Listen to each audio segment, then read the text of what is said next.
বাংলাদেশ থেকে যে ভাইয়েরা অবৈধ পথে বিদেশ পাড়ি দিচ্ছেন, আপনারা অবৈধ পথে আসবেন না। যুদ্ধ, প্রাকৃতিক দুর্যোগ কিংবা রাজনৈতিক অস্থিরতা নেই এমন দেশকে নিরাপদ দেশ হিসেবে ঘোষণা করেছে ইতালি সরকার। সেই তালিকায় আছে বাংলাদেশ, মিশর সহ 22টি দেশ।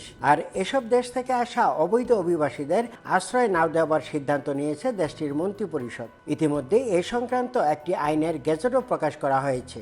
সেই সঙ্গে রাজনৈতিক আশ্রয় প্রার্থীদের আবেদন দ্রুত নিষ্পত্তি করে স্বদেশে পাঠানো এবং বাকিদের আলবেনিয়া পাঠানোর প্রস্তাব করা হয়েছে।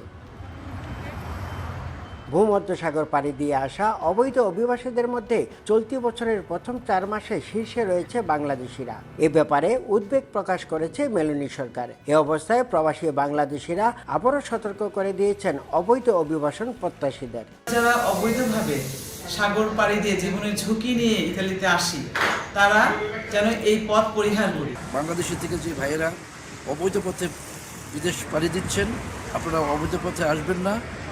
আপনারা যদিও আসেন, আপনাদের হয়তো আলবানিয়া না হয়তো বাংলাদেশে প্রেরণ করবে।